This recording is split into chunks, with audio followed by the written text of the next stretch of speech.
예, 어제 내용을 간략하게 리뷰를 하면, 그래서 저희가 이제 트랜스퍼 러닝 방법에 대해서 이미지 분류를 위해서 사용될 수 있는 트랜스퍼 러닝 방법에 대해서 얘기를 하고 있고요. 그래서 어제 이제 첫 번째 방법을 마무리를 지었고, 그래서 첫 번째 방법은 신경망이랑 전통적인 기계학습 분류 모형을 결합을 해서 컴바인을 해서 사용하는 방법이다라고 제가 말씀을 드렸고, 이제 두 번째 방법에 대해서 얘기를 뒷부분에 조금 했죠. 그래서 두 번째 방법이 무엇이냐? 여기 나와 있는 것처럼 그 사전학습 모형의 일부의 층을 제거를 하고 이제 우리가 새로운 신경망 층을 추가를 해가지고 우리가 갖고 있는 데이터에 적용을 해서 우리가 풀고자 하는 문제를 푸는 방식이다라고 말씀을 드렸는데 그러면 보통 사전학습 모형이 갖는 어떠한 층들을 제거를 하느냐. 그래서 어떠한 층들을 보통 항상 그런 건 아니에요. 다른 층을 제거할 수도 있어요. 어떠한 층들을 제거를 한다라고 말씀을 드렸냐면 그 탑 부분에 있는 컨볼루션 부분이 아니라 탑 부분에 있는 레이어들을 제거를 한다. 그리고 거기에 이제 추가적으로 다른 신경망 층을 제거를 한다, 추가를 한다라고 말씀을 드렸어요. 그래서 그 사전 학습 모형이 갖고 있는 탑 부분을 제거를 하기 위해서는 저희가 이제 케라스에서 제공하는 사전 학습 모형에 따른 클래스를 사용하기 위해서 생성자 함수를 사용을 하죠. 그래서 예를 들어 가지고 bgg16 같은 경우에는 이러한 그 생성자 함수를 사용을 합니다. 이 생성자 함수가 갖는 파라미터가 하나가 있어요. 여러 개가 있지만 탑 부분을 제거하기 위해서 우리가 사용하는 파라미터가 무엇이 되는 거죠? 탑 부분을 포함을 할지 말 것인지를 결정할 때 사용을 하는 파라미터가 어떠한 파라미터가 되냐면 여기 나와 있는 것처럼 include 탑이라고 하는 파라미터가 됩니다. 그래서 include 탑이라고 하는 파라미터의 값을 true로 하면 무슨 뜻이에요? 탑을 포함을 하겠다는 뜻이죠. 즉 여기 그림에 보시면 이제 이 부분이 사전학습 모형이 갖는 탑 부분이 되는데 이 탑 부분을 추가를 하겠다라고 하는 경우에는 include 탑이라고 하는 파라미터의 값을 true로 여러분들이 설정을 하셔야 되는 거고 그렇지 않고 나는 이 탑 부분을 제거를 하겠다라고 하는 경우에는 include 탑이라고 하는 파라미터의 값을 false로 지정하시면 됩니다. 맞나요? false를 지정을 하게 되면 이 사전학습 모형에서 이 부분이 없어지는 거죠. 제거가 되는 거예요. 그래서 convolution 부분만 남습니다. 근데 이것만 그대로 사용을 하는 게 아니라 여기에 무엇을 더 추가를 하는 거예요? 새로운 신경망 레이어, 신경망 층을 추가를 합니다. 이제 보통은 덴스 레이어를 많이 추가를 하는데 항상 그런 건 아니라고 제가 말씀을 드렸어요. 뭐 풀링 레이어를 추가할 수도 있고 아니면 다른 종류의 레이어를 추가할 수도 있습니다.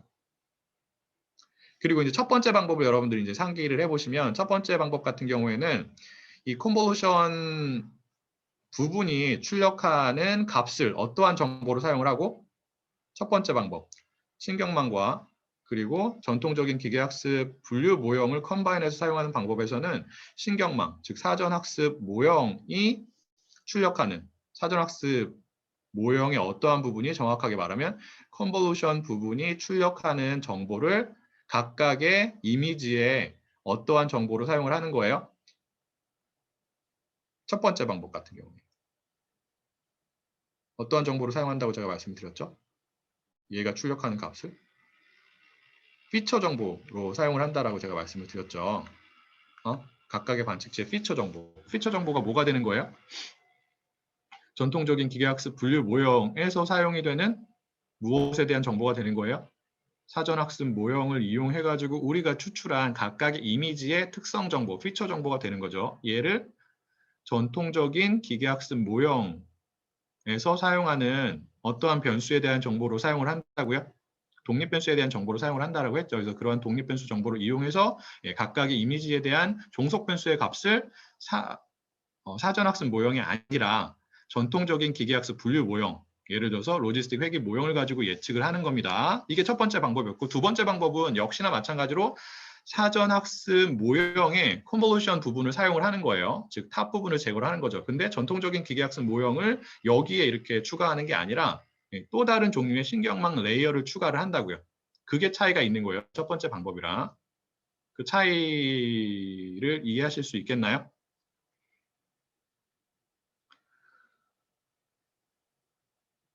네, 그래서 여기 이제 새로운 신경망층을 추가를 하게 되면 신경망 같은 경우에는 전통적인 기계학습 분류 모형에 비해서 무엇의 수가 상대적으로 더 많다고 제가 말씀을 드렸죠? 신경망층은 파라미터의 수가 더 많다라고 말씀을 드렸어요. 그 얘기는 뭐예요? 어떠한 데이터가 그만큼 더 많이 필요하다고요?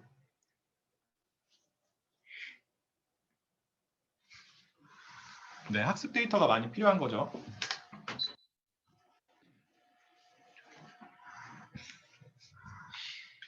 자, 많은 양의 학습 데이터를 여러분들이 준비를 하셔야 되는 거예요. 무엇에 비해서 전통적인 기계학습 모형을 사용하는 경우보다. 근데 학습 데이터를 준비하는 게 어렵다고 제가 말씀을 드렸죠. 맞나요?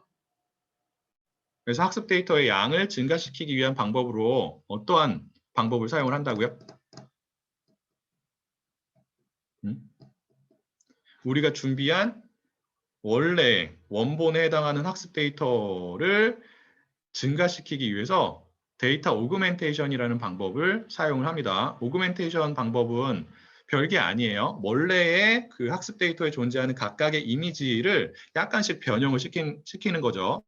그래서 다른 이미지로 만든다고 생각하시면 돼요.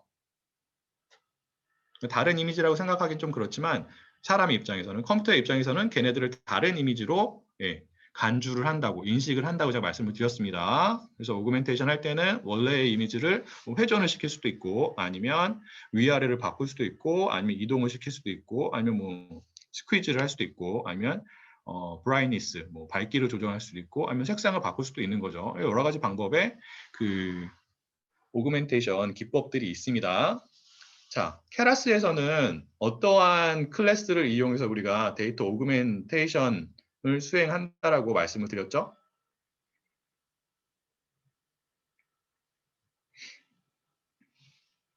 어떠한 클래스? 여기 나와 있어요. 어제 보여드렸죠? 네, 이미지 데이터 제너레이터라고 하는 클래스를 사용을 합니다.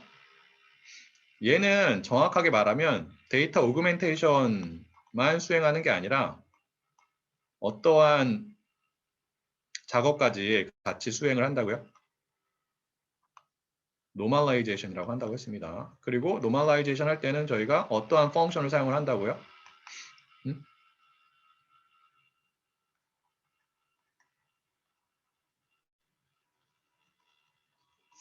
preprocess underbar input이라고 하는 펑션을 사용한다라고 제가 말씀을 드렸어요. 맞나요? 자, 그리고 이 데이터 그 제너레이터를 사용해서 데이터 오그멘테이션을 하려면 혹은 데이터를 그 불러 오려면 여러분들이 그 정답이 있는 데이터를 정해진 폴더에 저장을 하셔야 합니다. 그래서 정답이 있는 데이터를 어떻게 구분을 하냐면 크게 이제 세 가지로 구분할 수 있는 거죠. 학습 데이터, 트레인 데이터, 그 다음에 검증 데이터, 밸리데이션 데이터 셋, 그 다음에 평가 데이터, 테스트 데이터로 구분을 할 수가 있는 겁니다.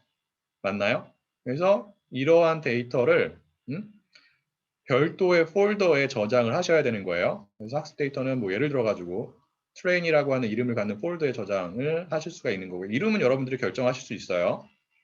그리고 검증 데이터는 밸리데이션 이라고 하는 폴더에 저장을 할 수 있고 평가 데이터는 테스트라고 하는 폴더에 저장을 할 수가 있는 거죠. 그래서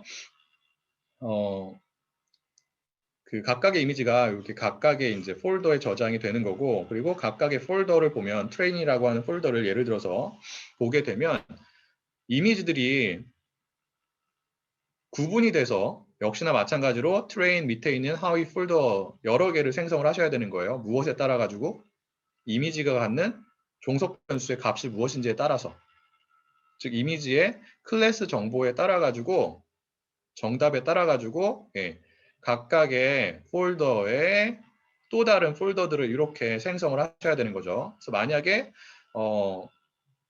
우리가 풀고자 하는 문제의 종속 변수가 취할 수 있는 값이 고양이랑 강아지밖에 없다라고 하는 경우에는 서로 다른 폴더를 두 개를 만들어야 되는 거고요. 하나의 폴더의 이름은 고양이, 뭐 아니면 cat. 그리고 다른 폴더의 이름은 dogs 뭐 이렇게 하는 거죠. 그래서 고양이 사진을 다 여기에 넣는 거예요. cat라고 하는 폴더에. 그 다음에 dogs라고 하는 폴더에 강아지 사진을 다 넣는 거죠. 밸리데이션 폴더와 그 다음에 테스트 폴더도 트레인 폴더와 마찬가지의 구조를 가져야 합니다. 만약에 고양이 사진과 강아지 사진을 분류하는 문제를 풀고자 하는 경우에는 밸리데이션 폴더 안에도 서로 다른 두 개의 폴더가 있어야 되는 거예요. cat라고 하는 고양이 사진을 저장하고 있는 폴더가 있어야 되고요. 그 다음에 dogs라고 하는 강아지 사진을 저장하고 있는 폴더가 있어야 합니다. 물론 이 cat, dogs라고 하는 폴더의 이름은 여러분들이 다르게 지정하실 수 있어요. 중요한 게 뭐예요? 같은 종류의 사진들이 같은 폴더에 들어가게끔 해야 된다는 게 중요한 거죠. 폴더의 이름은 그렇게 중요하진 않아요.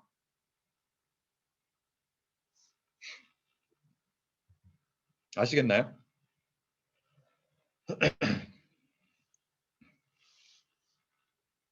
네, 그래서 그렇게 준비를 하셔야 되는 거고, 그 다음에 그 모형을 다시 한번 볼게요. 그래서 다시 한번 말씀드리면 사전학습 모형의 컨볼루션 부분을 그대로 쓰고 탑 부분을 제거를 하고 새로운 층을 추가하게 된다라고 말씀을 드렸는데, 그러면 여러분들께 질문을 한번 드려볼게요. 자, 이 사전학습 모형이 갖는 이 컨볼루션 부분 있죠. 이 컨볼루션 부분에도 굉장히 많은 수의 파라미터들이 존재할 겁니다. 근데 사전학습 모형이기 때문에 이러한 파라미터의 최저값이 결정이 되어 있어요. 이미 맞나요?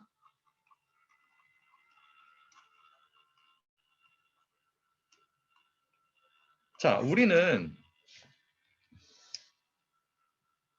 이 사전학습 모형을 새로운 데이터에 우리가 풀고자 하는 문제에 대한 데이터에 적용을 할 때 이 컨볼루셔널한 부분이 가지고 있는 파라미터를 새롭게 학습을 할까요? 그렇지 않을까요? 새롭게 학습을 할 수도 있어요. 여러분들이 준비한 데이터를 가지고. 기본적으로는 사전 학습을 통해서 그러니까 BGG16이나 뭐 모바일넷이나 이런 애들은 이미지넷 데이터셋을 가지고 학습이 되어 있다고요. 그게 무엇을 의미하냐면 사전 학습 모형이 갖는 컨볼루션 부분에 존재하는 파라미터의 최저값들이 결정이 되어 있다고요. 기본적으로. 그럼에도 불구하고 여러분들이 새롭게 학습을 할 수가 있습니다. 컨볼루션 부분에 존재하는 파라미터들의 값들을 새롭게 학습을 할 수가 있어요. 무엇을 가지고? 여러분들이 준비한 학습 데이터를 가지고. 그렇지 않을 수도 있고요. 사전학습 모형이 갖는 컨볼루션 부분에 존재하는 파라미터들 같은 경우에는 새롭게 학습을 하지 않고 사전학습을 통해서 도출이 된 결과를 그대로 사용할 수도 있고 아니면 여러분들이 준비한 학습 데이터를 가지고 컨볼루션 부분에 존재하는 파라미터의 값들을 새롭게 학습을 할 수도 있습니다. 학습을 할지 말지를 누가 결정을 하는 거예요? 누가 결정을 할까요? 당연히 사용자가 결정을 하겠죠. 근데 지금은 어제 잠깐 보여드린 그 코드 같은 경우에는 그리고 이 두 번째 방법에서 얘기하는 거는 컨볼루션 부분에 존재하는 파라미터는 새롭게 학습을 하지 않는 케이스에 대해서 얘기를 하고 있는 거예요. 그리고 이따가 이제 세 번째 방법, 트랜스퍼의 세 번째 방법을 얘기를 할 텐데 걔가 무엇이냐면 파인 튜닝이라고 하는 방법인데 파인 튜닝은 무엇을 얘기하냐면 별게 아니에요. 이 컨볼루션 부분에 존재하는 파라미터도 새롭게 학습을 하겠다라는 뜻이에요. 새롭게 학습을 하는 방법을 우리가 fine tuning이라고 합니다. 그러니까 컨볼루션 부분에 있는 모든 파라미터를 다 새롭게 하는 게 아니라 일부의 파라미터에 대해서만 새롭게 학습을 하는 거죠. 그러한 방법을 뭐라고 한다고요? fine tuning 방법이라고 한다고요. 두 번째 방법과 세 번째 방법은 그 차이만 있어요. 나머지는 똑같아요. 그래서 사전학습 모형이 갖는 일부의 레이어를 제거를 하고 새로운 레이어를 추가를 한다는 차원에서는 똑같은데 두 번째 방법이랑 세 번째 방법은 조금 이따 설명을 할 거예요. 근데 어떠한 차이만 있다고요? 사전학습 모형이 갖는 컨볼루션 부분에 존재하는 파라미터의 일부를 우리가 준비한 학습 데이터를 가지고 새롭게 학습을 하느냐 하지 않느냐만 차이가 있는 거예요. 새롭게 학습을 한다라고 하는 경우에는 우리가 어떠한 방법을 사용한다라고 볼 수 있는 거예요. Fine tuning, 세 번째 방법. 트랜스퍼 러닝의 세 번째 방법을 사용한다라고 생각하시면 되고요. 그렇지 않다. 사전학습 모형이 갖고 있는 파라미터는 그대로 사용을 한다. 사전학습을 통해서 도출이 된 최저값을 그대로 사용한다라고 하는 경우에는 이 두 번째 방법이라고 생각하시면 됩니다. 이해가 되셨을까요?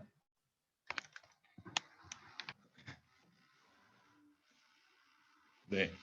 그래서 사전학습 모형, 이 컨볼루션 부분에 존재하는 파라미터, 여러 개의 층들이 파라미터를 갖고 있겠죠. 맞나요? 그 파라미터의 값들을 새롭게 학습을 하지 않기 위해서는 우리가 지정을 해줘야 돼요. 어떻게 하냐면 이따 코드에서 보여드리겠지만 그 각각의 레이어마다 여기 레이어가 있죠. 그리고 점 찍고 그 트레이너블이라고 하는 파라미터가 있어요. 변수라고도 생각할 수 있는데 각각의 레이어마다 이 컨볼루션 부분에 존재하는 각각의 레이어마다 트레이너블이라고 하는 파라미터가 있습니다. 얘를 false로 지정을 해야 돼요. 그래야지만 이 컨볼루션 부분에 존재하는 각 층이 갖는 파라미터가 새롭게 학습이 안 되는 거예요. 얘를 true로 설정을 하게 되면 무슨 뜻이에요?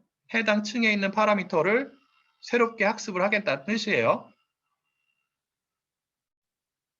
그래서 사전학습 모형에 존재하는 각 층에 대한 파라미터의 값을 새롭게 학습을 할 것인지 그렇지 않을 것인지를 우리가 지정을 해야 되는데 지정을 할 때 어떠한 코드를 사용을 하냐면 이러한 코드를 사용을 합니다. 그래서 이 레이어는 어떠한 그 레이어를 의미하게 되냐면 사전학습 모형의 컨볼루션 부분에 존재하는 레이어를 의미하게 되는 거고요. 각각의 레이어에 존재하는 파라미터를 학습을 할지 말지를 결정하기 위해서 우리가 trainable이라고 하는 파라미터를 사용을 하게 되는데 그 파라미터의 값으로 false를 지정하면 새롭게 학습을 한다고요? 안 한다고요?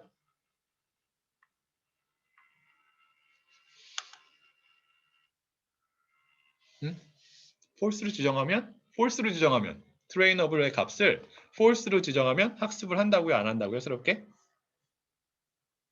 안 하는 거죠. true로 지정을 해야지만 새롭게 학습을 하는 겁니다.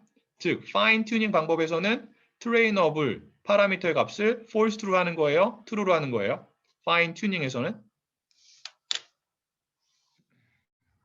true로 하는 거죠.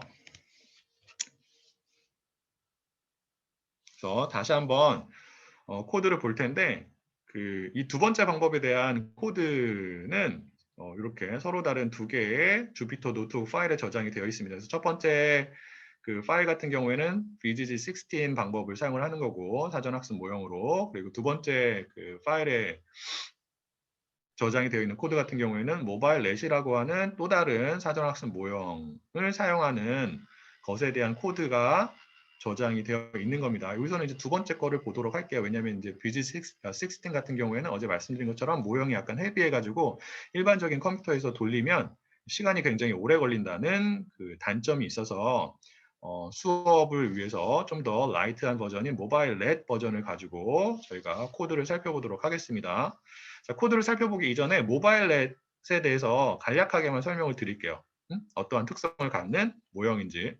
자, 모바일 넷도 여러 개의 이러한 그 컨볼루션 레이어, 합성곱 연산을 하는 레이어들로 이렇게 구성이 되어 있는 거예요. 굉장히 여러 개가 있죠. 맞나요? 그냥 걔네들을 쭉 연결을 한 형태라고요.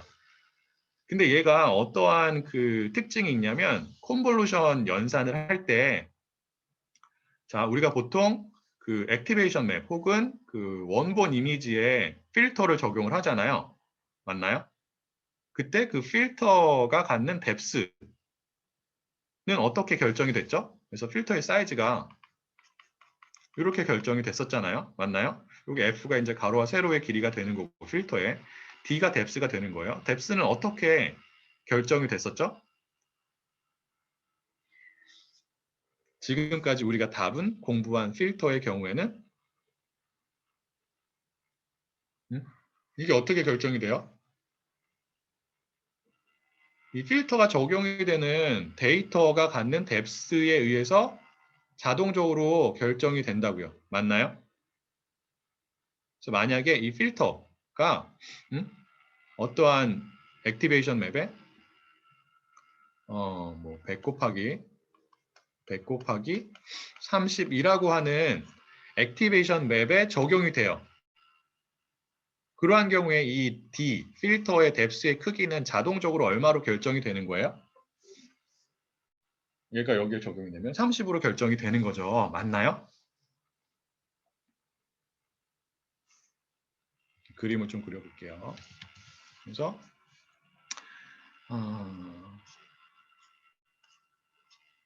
입력되는 데이터가 이렇게 있다라고 가정을 하도록 하겠습니다.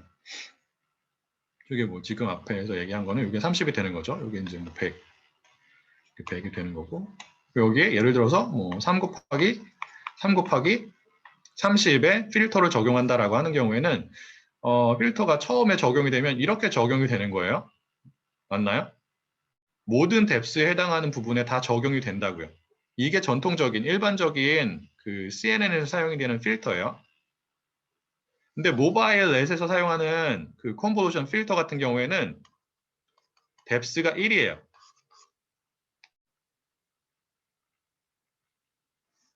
그래서 보면 그림이 나와 있죠. 뎁스가 1인 필터가 이렇게 적용이 되는 거예요. 그게 어떻게 적용되냐면 이게 이제 액티베이션 맵이에요. 지금 이제 이게 5개가 있는 형태죠.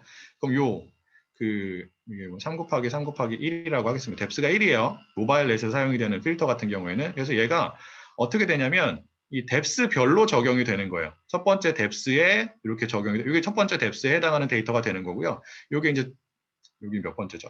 여기 두 번째, 이쪽에서부터 가면 여기 이제 두 번째가 되는 거죠. 두 번째 뎁스에 해당하는 데이터가 되는 거예요.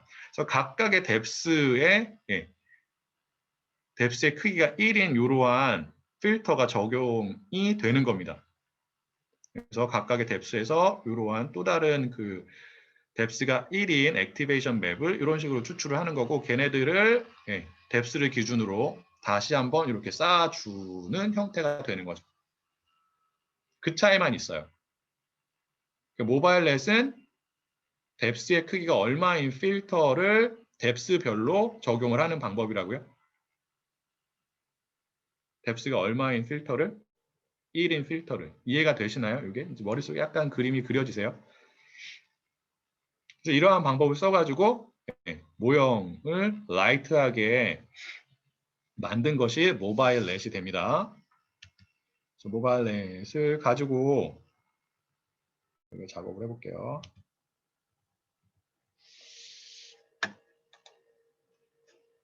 이거 이렇게 됐죠? 잠시만요.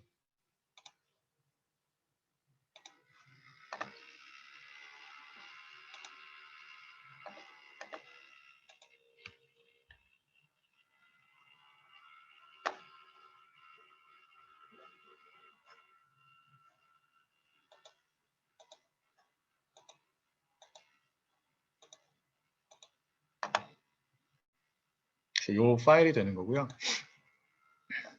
보시면 뭐 여기는 필요한 모듈과 클래스를 임포트를 한다 라고 제가 말씀드렸고 여기서는 학습 데이터랑 그 다음에 검증 데이터랑 평가 데이터가 어떠한 폴더에 저장이 되어 있는지 그 폴더의 경로를 저희가 이렇게 별도의 변수에 저장을 하는 거고요. 그 다음에 각각의 폴더에 저장이 되어 있는 데이터에 대한 그 일반적인 정보를 이런 식으로 역시나 마찬가지로 또 다른 변수에 그 입력을 해 놓은 겁니다. 얘네들을 나중에 사용하기 위해서. 그래서 저희가 사용하는 그 데이터가 어떠한 폴더에 있냐면 이 폴더에 있는 거죠.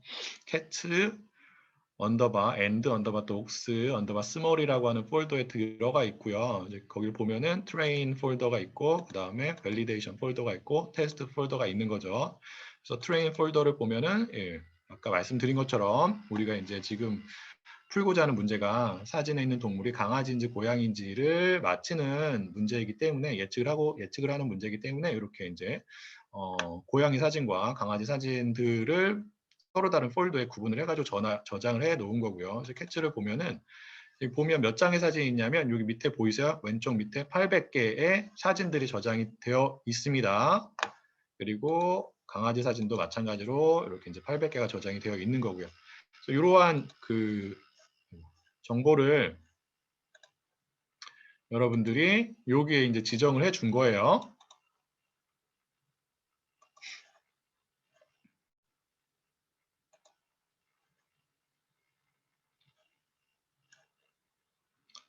그 다음에 이 부분이 어떠한 부분이냐면 이미지 데이터 제너레이터 클래스의 생성자 함수를 가지고 이런 식으로 우리가 그 데이터 오그멘테이션을 하겠다라는 거예요. 무엇에 대해서? 학습 데이터에 대해서. 자, 데이터 오그멘테이션은 어떠한 데이터에 대해서만 해야 된다고요? 우리가 이제 정답 있는 데이터를 세 가지 종류로 구분을 해서 저장을 했잖아요. 학습 데이터, 평가 데이터, 검증 데이터로 구분을 했는데 이 세 가지 종류의 데이터 셋 중에서 데이터 오그멘테이션은 어떠한 데이터에 대해서만 하는 거예요? 학습 데이터에 대해서만 하는 거예요. 그래서 이 데이터 그 제너레이터 클래스의 객체를 만드는데 학습 데이터를 불러올 때 사용하는 객체를 하나 만들고요. 그 다음에 밸리데이션 데이터를 불러올 때 사용을 하는 객체를 하나 만들고 그 다음에 평가 데이터를 불러올 때 사용하는 객체를 따로 만드는 겁니다. 그래서 이미지 데이터 제너레이터라고 하는 클래스의 객체, 클래스의 복사본이죠. 그거를 세 개를 만들어야 되는 거예요. 그래서 요 첫 번째 거는 뭐냐면 학습 데이터를 불러올 때 사용을 하는 이미지 데이터 제너레이트 클래스의 객체가 됩니다. 이제 그 객체 같은 경우에는 여기에 로테이션 레인지, width shift range, height shift range, zoom range 이렇게 해가지고 데이터 오그멘테이션을 위한 파라미터의 값들을 설정을 해 놓은 거고요. 그리고 기본적으로 노멀라이제이션을 위해서 프리프로세스 인풋 펑션을 저희가 지정을 한 거고, 그리고 이 밑에 있는 거는 어떠한 데이터를 불러오기 위해서 우리가 생성을 하는 이미지 데이터 제너레이트 클래스의 객체가 되냐면 여기 나와 있죠. 밸리데이션 데이터를 읽어올 때 사용하는 객체가 됩니다. 평가 데이터에 대해서는 저 뒷부분에서 추가적으로 생성을 하게 됩니다. 돌려주고요. 그래서 여기 앞에서 생성을 한 이러한 객체를 가지고 실제로 데이터를 읽어와야 돼요. 그래서 학습 데이터는 얘를 가지고 train underbar 데이터 gen이라고 하는 객체를 가지고 저희가 불러오는데 그때 불러올 때 사용하는 펑션이 flow from directory예요. 그래서 특정한 폴더에서 디렉토리죠. 디렉토리에서 데이터를 읽어와야 합니다. 오그멘테이션을 해가지고 자, 학습 데이터가 어떠한 폴더 안에 저장이 되어 있냐면 이 변수에 저장이 되어 있는 경로에 해당하는 폴더에 저장이 되어 있죠. 이 변수가 이 변수고 그 변수에 저장이 되어 있는 값이 이러한 경로가 됩니다. 그래서 우리가 생성을 한 트레인 폴더에 있는 데이터를 읽어오는 거예요. 나머지는 여러분들 보시면 되고 이러한 값들을 지정해 주면 됩니다. 어떠한 크기로 불러올 것인지, 그다음에 배치 사이즈가 얼마가 되는지 학습을 할 때 사용하는 배치 사이즈예요. 미니 배치 사이즈. 걔도 미리 지정을 해야 되는 거예요. 그다음에 여기서는 어떠한 그 객체를 가지고 검증 데이터를 불러오기 위해서 우리가 여기서 생성을 했죠. 네? 밸리데이션 데이터 제너레이션의 약자인 이 val 언더바 데이터 gen이라고 하는 객체를 사용해서 역시나 마찬가지로 어떠한 펑션을 가지고 flow from directory라고 하는 펑션을 가지고 검증 데이터가 저장이 되어 있는 폴더에서 이 폴더죠. 거기서 데이터를 불러옵니다. 불러오면 보이는 것처럼 train 폴더에 고양이 사진 800개, 강아지 사진 800개 해서 모두 1600개의 사진이 존재하고 걔네들이 이제 불러와진 거고요. 보시면 알겠지만 이렇게 flow from directory를 여러분들이 사용하게 되면 이 펑션이 정답의 수를 자동적으로 카운트를 합니다. 정답의 수가 무엇과 같을까요? 지금 이제 두 개죠. 정답의 수가 2라고 나온 거예요. 즉 클래스, 레이블의 수가 2라고 나온 겁니다. 이 수는 무엇에 의해서 자동적으로 결정이 될까요? 폴더의 수예요. 그래서 여러분들이 데이터를 어떻게 준비하는 게 중요하다고요? 반드시 정답에 따라 가지고 클래스에 따라서 별도의 폴더를 생성을 해 줘야 된다고 제가 말씀을 드렸어요. 맞나요? 지금은 우리가 풀고자 하는 문제가 이미지에 있는 동물이 강아지인지 고양이인지를 풀고자 하기 때문에 종속 변수가 취할 수 있는 값, 즉 클래스의 수가 2개가 되는 거예요. 그래서 cat라는 폴더와 dogs라고 하는 폴더 2개를 만든 거죠. 맞나요? 그렇기 때문에 이 flow from directory라고 하는 펑션을 사용해서 데이터를 읽어오면 얘가 알아서 그 정답 정보를 생성을 하게 됩니다. 폴더의 정보를 이용해서 된 거고요. 그래서 모바일넷을 불러오는 거예요. 모바일넷을 보면은 이렇게 여러 개 역시나 마찬가지로 레이어들도 구성이 되어 있고요. 우리는 이 중에서 어떠한 부분만 사용을 한다고요? 혹은 어떠한 부분을 제거를 하는 거예요? 이 사전학습 모형을 다 사용하는 게 아니라고 했어요. 지금 두 번째 방법에 대해서 얘기를 하고 있는 거죠. 분류 문제를 풀기 위한 어떠한 부분을 제거를 한다고요? 예, 탑 부분을 제거를 합니다. 그래서 이게 전체가 되는 거고, 그리고 밑에를 보시면 그 모바일넷 모형을 불러올 때 우리가 모바일넷 클래스의 생성자 함수를 사용을 하는데 include 탑이라고 하는 파라미터가 있다라고 제가 말씀을 드렸고 false로 하면 탑 부분이 제거가 된다라고 말씀을 드렸어요. 그래서 여러분들이 비교를 해봐야 되는 게 무엇이냐면 모바일넷 같은 경우에는 어떤 부분이 탑인지 어떠한 레이어들이 탑 부분에 속해 있는지를 이 전체의 모형과 그 다음에 탑 부분을 제외하고 우리가 모형을 불러왔을 때의 모형과 비교를 하셔가지고 확인을 하셔야 합니다. 그러한 작업이 필요해요. 그래서 우리는 얘만을 사용하는 거죠, 지금. include 탑이라고 하는 파라미터의 값이 false로 지정이 돼서 사전학습 모형이 불러져 오는 경우의 모형을 우리가 사용을 할 거고요. 거기에 추가적으로 여러분들이 다른 층들을 추가를 해야 되는 거예요. 맞나요? 이제 그러한 방법이 여기에 이렇게 나와 있습니다.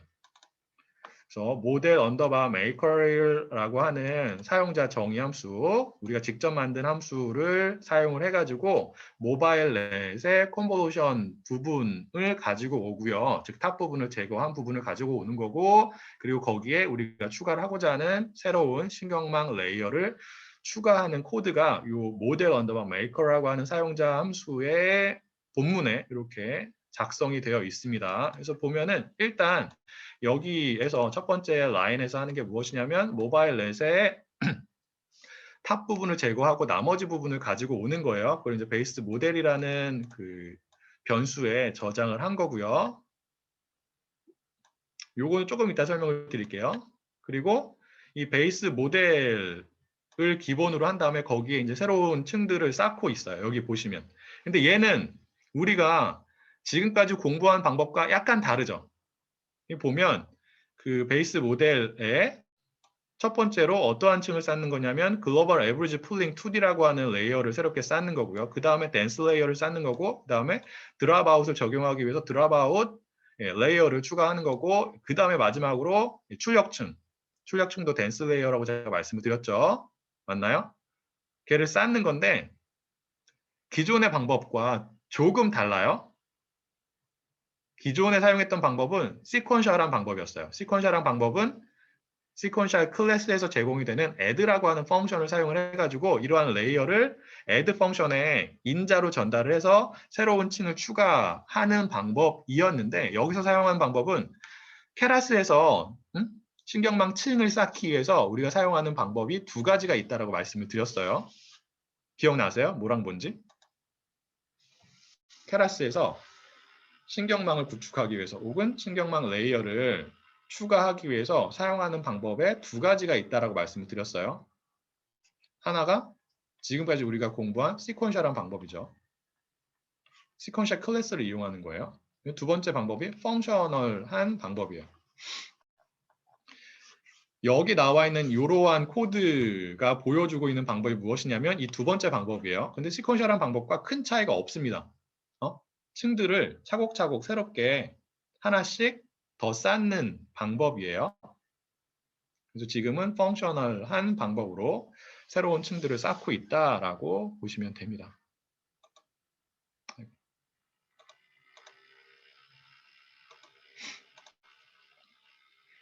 자, 그리고 여러분들이 이제 보셔야 되는 게 요거예요. 요거. 자, 요 베이스 모델이라고 하는 변수에는 어떤 부분이 저장이 되어 있다고요? 사전학습 모형인 모바일넷의 어떠한 부분이 저 베이스 모델이라고 하는 변수에 지금 저장이 되어 있는 거예요? 컨볼루션 부분이 저장이 되어 있죠. 자, 컨볼루션 부분을 보면 위로 가볼게요. 굉장히 많은 레이어들로 구성이 되어 있습니다. 맞나요? 그리고 각각의 레이어는 무엇을 가지고 있다고요? 각각의 레이어는 무엇을 가지고 있는 거죠?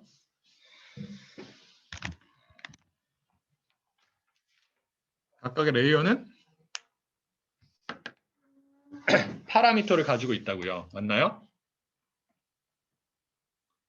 그래서 우리가 어떠한 것을 결정을 해야 된다고 말씀을 드렸냐면 사전학습 모형의 컨볼루션 부분에 존재하는 각각의 레이어의 파라미터를 새롭게 우리가 준비한 학습 데이터를 가지고 학습을 할 것인지 말 것인지를 결정을 해야 된다고 말씀드렸고 이 예에서는 지금 두 번째 방법에 대해서 설명을 드리고 있는 건데 두 번째 방법 같은 경우에는 새롭게 학습을 한다고요? 안 한다고요?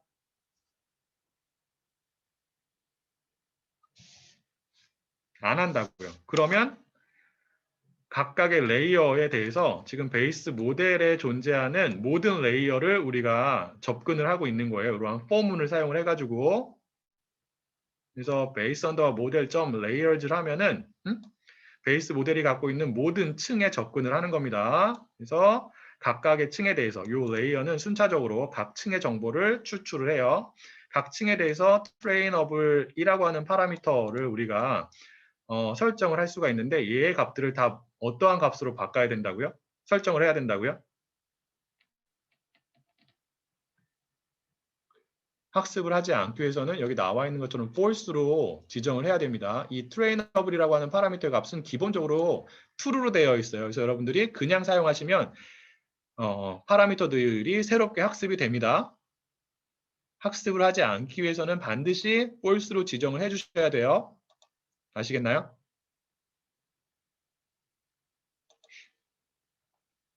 네. 그래서 우리가 모형을 이렇게 만드는 거고요. 자, 그래서 만들죠. 여기서 만든 거고 새롭게 우리가 만든 모형. 그래서 모바일넷이 갖는 컨볼루션 부분에다가 이렇게 몇 개의 층을 더 쌓은 거예요. 글로벌 에버리지 풀링 2D 댄스 그다음에 드랍아웃 댄스를 추가한 모형을 생성을 한 거고요. 그래서 전체의 층의 개수가 87이 됩니다. 밑으로 내려가 보면 이렇게 새롭게 추가한 부분만 나와 있죠. 모바일 앱 부분은 여기에 있는 거예요. 맞나요? 그리고 여기에 우리가 글로벌 에버리지 풀링 2D 레이어를 먼저 쌓았고 그 다음에 댄스 레이어를 쌓았고 드랍아웃을 쌓았고 그 다음에 최종적으로 출력층을 쌓은 거죠. 출력층에는 노드가 몇 개만 있어야 돼요? 몇 개만 있어야 돼요? 두 개만 있어야겠죠. 왜? 종속 변수가 취할 수 있는 값이 고양이랑 강아지 두 개밖에 없기 때문에 그렇습니다. 나머지는 똑같아요. 지금까지 한 것과 마찬가지로. 조금 다르죠. 이건 똑같고 컴파일 펑션을 가지고 여러 가지 값들을 결정을 합니다. 그래서 비용 함수를 결정을 하고 옵티마이저를 결정하고 그다음에 모형의 성능 평가를 위한 그 지표를 결정을 하는 거는 동일해요. 컴파일 펑션을 사용하는 건 동일하고요. 그다음에 fit 펑션을 사용하는 게 조금 달라요. 왜냐하면 우리가 데이터를 무엇을 가지고 불러오고 있냐면 이미지 데이터 제너레이터라고 하는 클래스를 가지고 불러오고 있기 때문에 fit 펑션이 조금 달라집니다. 그래서 우리가 앞에서 그 학습 데이터를 불러오기 위해서 생성을 한 게 train 언더바 제너레이터라고 하는 거예요. 위로 올라가 볼게요. 보면은 학습 데이터를 이미지 데이터 제너레이터 클래스를 이용해서 불러오기 위해서 이렇게 train 언더바 제너레이터라고 하는 변수를 만들었죠. 얘를 fit 펑션의 첫 번째 인자로 지정을 합니다. 보면 그리고 얘를 쓸 때는 이미지 데이터 제너레이터를 가지고 여러분들이 데이터를 불러올 때는 어떠한 값을 지정을 해야 되냐면 이 값을 지정을 해야 돼요. 뭐라고 되어 있냐면 steps per epoch이라고 되어 있는데 이게 무엇이냐면 원 에폭당 즉 전체 학습 데이터를 한 번 다 사용하는 동안에 steps 요건 무엇을 의미하냐면 업데이트를 몇 번 하게 되느냐가 됩니다. 그래서 업데이트, 그러니까 한번 그 에폭이 진행되는 동안에 발생하는 업데이트 숫자를 여기다가 입력을 해야 되는데 이렇게 계산할 수 있죠. 학습 데이터에 존재하는 전체의 데이터 수를 무엇으로 나눠주게 되냐면 한 번 업데이트할 때 사용하는 이미지의 수, 즉 배치 사이즈예요. 걔로 나눠주면 학습 데이터를 한 번 다 사용을 할 때 몇 번의 업데이트가 발생하는지를 계산할 수 있겠죠. 그리고 검증 데이터를 이런 식으로 역시나 마찬가지로 지정을 해줍니다. 검증 데이터 같은 경우에는 validation underbar generator라고 하는 변수에 들어있는 내용을 가지고 우리가 불러오기 때문에 이렇게 하는 거고, 검증 데이터에 대해서도 원 에폭당 몇 번의 업데이트가 발생을 하는지를 이런 식으로 지정을 해주면 돼요. 해주면 되고요. 자, 지금은 10으로 되어 있는데 에폭의 크기를 10으로 했잖아요. 이거 너무 크니까 5로 해볼게요. 시간이 좀 걸리니까. 여러분들도 한번 돌려보세요.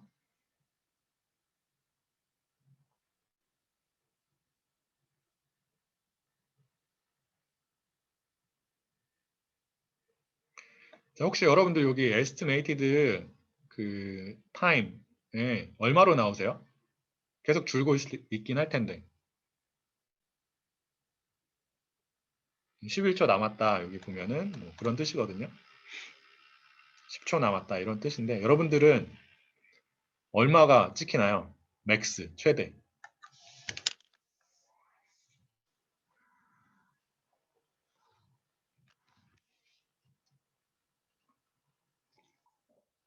네. 최대 27이면 그렇게 나쁘진 않은 거예요. 원 에폭에 대한 학습이 진행되는 동안에 한 27초가 걸린다는 뜻이죠.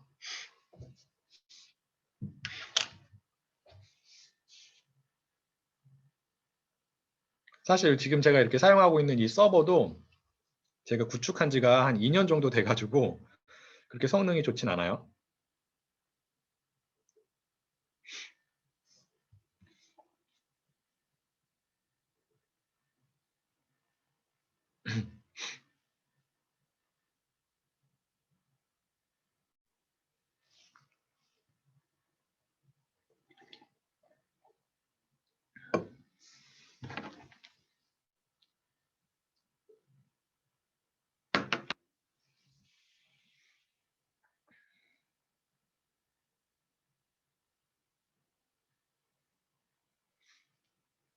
자, 돌리면 이렇게 결과가 나오고요.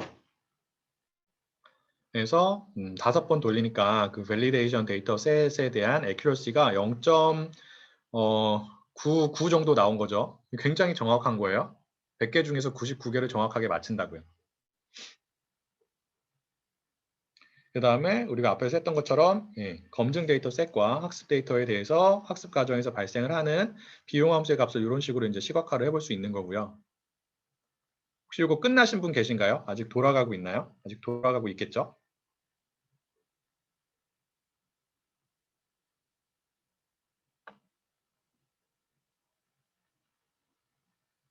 혹시 끝나신 분 계세요?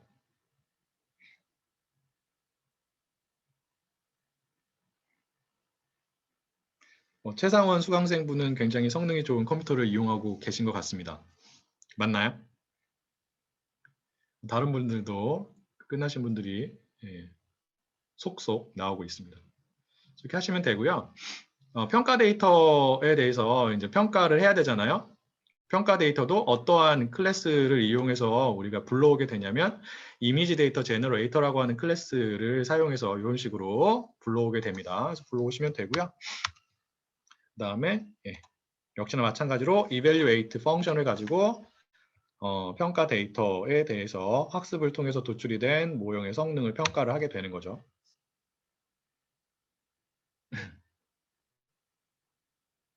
평가 데이터에 대해서도 0.983 정도가 나왔습니다. 그 다음에 만약에 여러분들이 이렇게 이제 학습을 통해서 여러분들이 확보한 그 모형을 가지고 새로운 사진에 정답을 모르는 새로운 사진에 적용을 하고 싶다라고 하는 경우에는 이런 식으로 여러분들이 사진을 준비하시면 돼요. 그래서 원래 이제 캣 사진, 저희가 어제 살펴봤던 캣 사진이 있잖아요. 그 사진을 우리가 지금 학습을 통해서 도출한 모형에 입력할 수 있는 형태로 준비를 합니다. 이 코드를 사용해서 준비를 하는 거고요.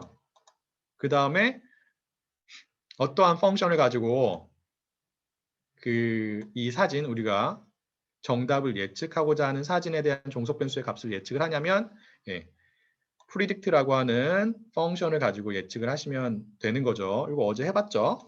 그래서 하면 이렇게 이거를 돌려야죠. 이거 하면 이렇게 나와요. 그래서 이게 고양이일 확률이에요. 그리고 이게 강아지일 확률입니다. 그래서 이 사진에 대해서 고양이일 확률을 거의 100%로 예측을 한 겁니다. 그래서 여러분들은 이렇게 확률 값이 나오면 둘 중에 어떠한 값을 최종적인 정답으로 결정하시면 되는 거예요.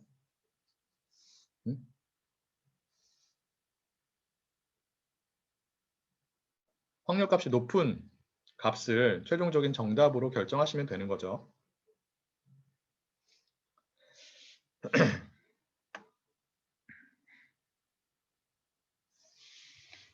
자, 혹시 여기까지 질문 있으실까요?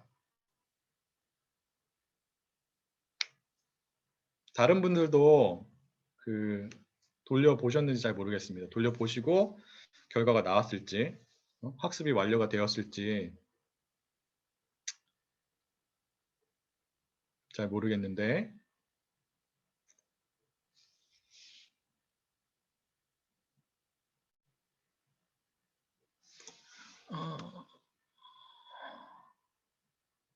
네, 그렇습니다. 홍기의 수강생분께서 질문을 주셨는데 올라갔다 내려갔다 할 수 있어요. 근데 이게 지금은 5라고 했잖아요. 굉장히 이제 그 에폭의 크기를 작게 한 건데 에폭의 크기를 크게 늘려보면은 어느 순간부터는 스테이어블해지는 경우가 그 지점이 발생을 합니다. 그래서 그 지점이 넘어가게끔 에폭의 크기를 지정하는 게 필요하죠. 기본적으로. 지금 설명을 위해 가지고 에폭의 크기를 굉장히 작게 한 거예요. 에폭의 크기를 많이 잡으면 크게 하면은 학습하는데 그만큼 시간이 오래 걸리기 때문에 그렇죠.